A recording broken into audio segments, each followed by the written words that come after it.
anyway. And that's right, once again, another pay per view is in the books for WWE Extreme Rules 2021. And I am here for another episode of the In the Hot Seat podcast. And I will break down everything that went down for WWE Extreme Rules as we get into a whole new season, if you will, for WWE as the WWE draft is approaching. So after that, things could definitely change as always. So we can see people going on different brands and seeing different outcomes as well. So that's what's going to be happening for the upcoming month of October. But this is for WWE Extreme Rules. As I'm live on Twitch, you'll be seeing this first, and as well recording elsewhere, of course, for the replay on YouTube for the In the Hot Seat Podcast official YouTube channel, where you can talk about the rest of what I talked about here on this very video, and as well you can listen to it on Anchor and Spotify as well. So we won't waste any much more time, and I will get into what went down. Of course, I got CBS Sports open as my browser right now to keep up with my notes and everything.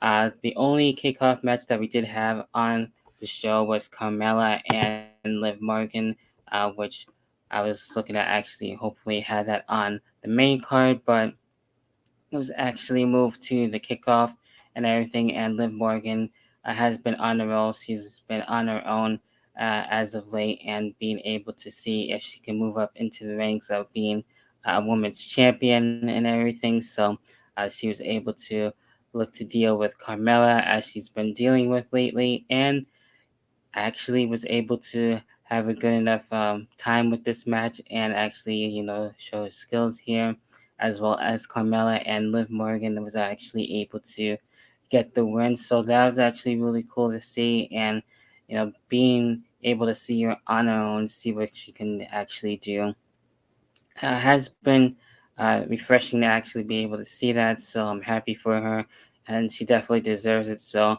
I'm sure at some point, um, depending if she's still going to be staying on SmackDown come the draft, if she's going to be dealing with the SmackDown Women's Championship, or as well if she gets traded to Raw and drafted to Raw, maybe dealing with Charlotte Flair and the Raw Women's Championship, which I can see that happening a little bit more if I'm really honest. So having a win at Extreme Rules and on the kickoff match there, that was really cool to see. Then we had basically almost like an impromptu match, and this match basically in a way happening towards the kickoff with the fair share of problems where we had the New Day, Bobby Lashley, AJ Styles, and Almost on this one, and the six-man tag on this. And the New Day able to reunite, and we'll see how long that will last. Hopefully, I don't think Biggie will be actually going to SmackDown. I feel like he would be staying on Raw as WWE champion. So the WWE championship wasn't on the line, and Biggie was dealing uh, with helping out the New Day and dealing with Bobby Lashley and AJ Styles and Almas. And this one, a really fun way to start things off, and we were able to see the usual New Day stuff, including the Stampede on this one, and Lashley being dominant and showing his dominance and everything. AJ Styles and Almas proving their worth as well as the former Raw Tag Team Champions. But in the end, we did have the New Day actually getting the win and being united and standing tall, which is really cool. So you can't go wrong with that. Then we move on to the next match where we had the SmackDown Tag Team Championship match between the Usos and as well the Street Profits on this one, and to see if the Usos can actually remain on top and help out Roman and the Bloodline on this one and still have the gold there.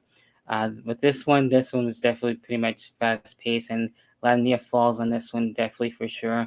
Montez actually doing the splash as well, the frog splash that we did get to see. Also, where we did get to see him fly off from the top rope. That was just definitely insane onto the outside. But as much as I really wanted the Street Profits to win this match, the Usos come back and retain the SmackDown Tag Team Championships and keeping the tag team titles for the Bloodline. And then we get into the Raw Women's Championship match. Charlotte Flair and Alexa Bliss, and these two going back and forth for a while. Charlotte Flair not really wanting to deal with this version with Alexa Bliss, but the one from the previous version and everything, the more serious side of Alexa Bliss, and she doesn't care for her, for Charlotte Flair. Uh, Alexa Bliss playing with dolls and dealing with all that stuff. So there's basically a lot going on this one. We did see obviously vintage dive that Charlotte Flair does, which is really cool to see there.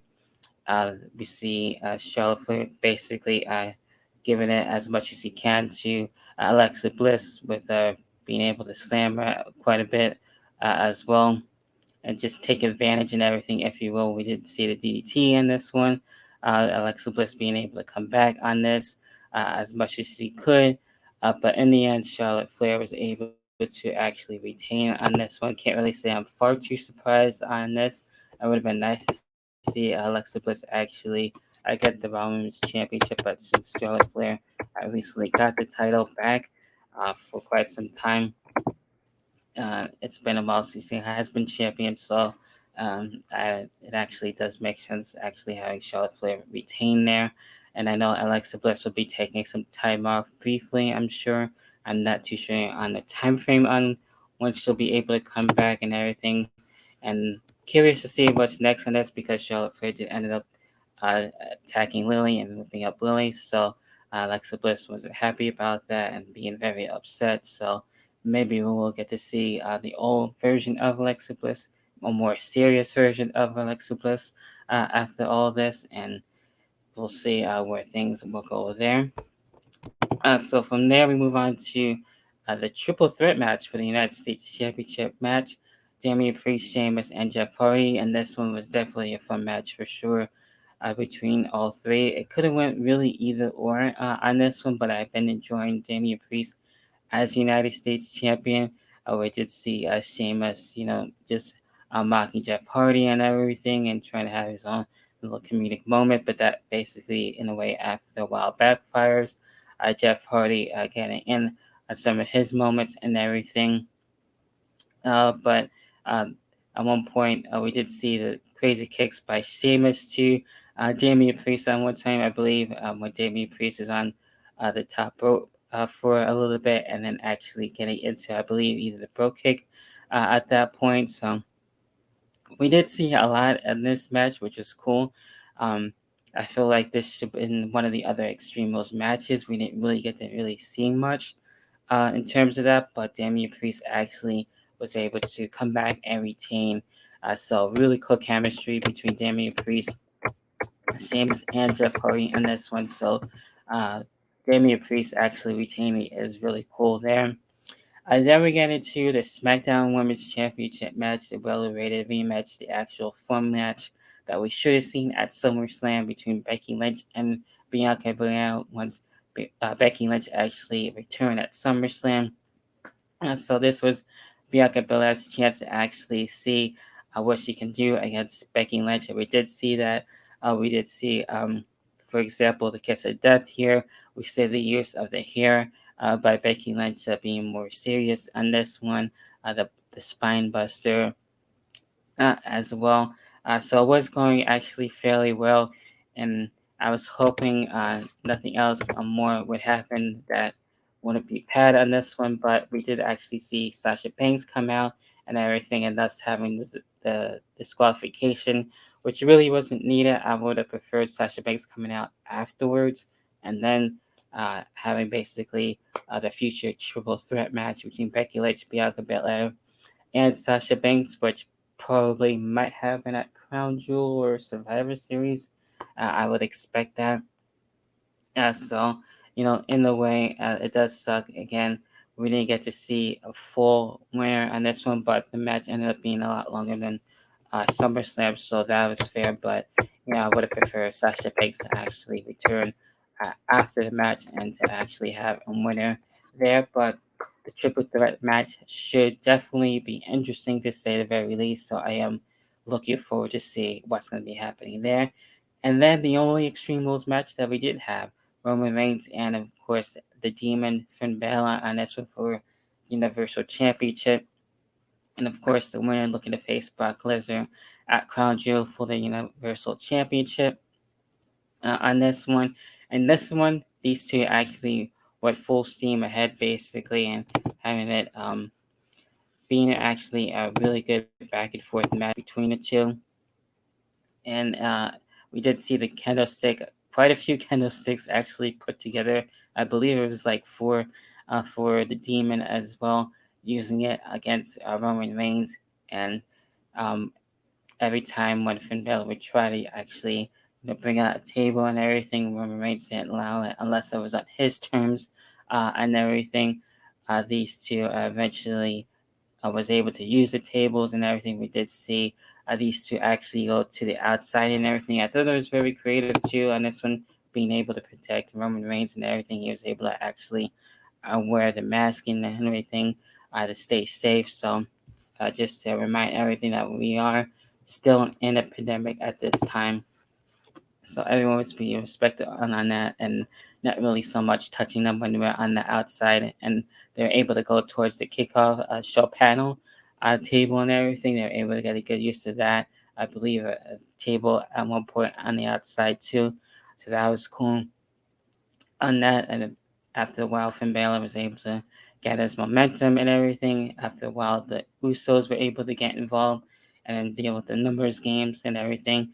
Things after a while did get weird on that. And once Finn Balor was out and everything, his music in a way did end up actually playing, and he was able to kind of like go up and down and everything, kind of like being almost like possessed kind of way. And then this is where things get crazy. After a while, Finn Balor was looking to actually go to the top rope and looking to do the coup de grace on that onto Roman Reigns, but unfortunately, the actual rope ended up actually breaking. I didn't really care for that. It looked really weird. We still had the red lights and as well the music playing. So, up until that point, I didn't really care for. It was just really weird. I don't know if we're gonna have an explanation on SmackDown. I'm sure it was something that had to deal with Paul Heyman and the Usos on that point at that point in time, so I can actually see that. That's just my take on that and how I feel how it went down. But Roman Reigns came back with the spear once the rope collapsed and everything, and Finn Balor fell on that, and the Demon was defeated. So, in a way, kind of doing Finn Balor dirty. I didn't really care for that. I would have liked to see Finn Balor actually get the Universal Championship, or at least have things done differently for the finish on that. So it was just really weird. It wasn't really needed, and there was something definitely for sure, but it wasn't really something that I would have actually had done.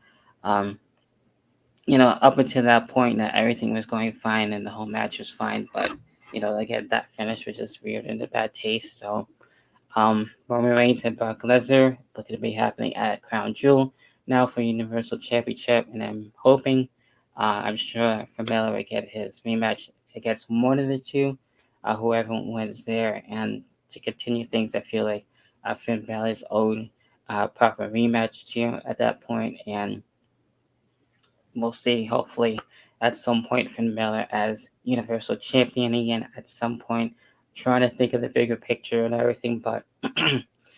Besides that, and then Sasha Banks returning, I feel like again I would have switched that until after the SmackDown Women's Championship match, and then with the Universal Championship match again, the rope being able to break and the Finn Balor just falling like that, which is really weird.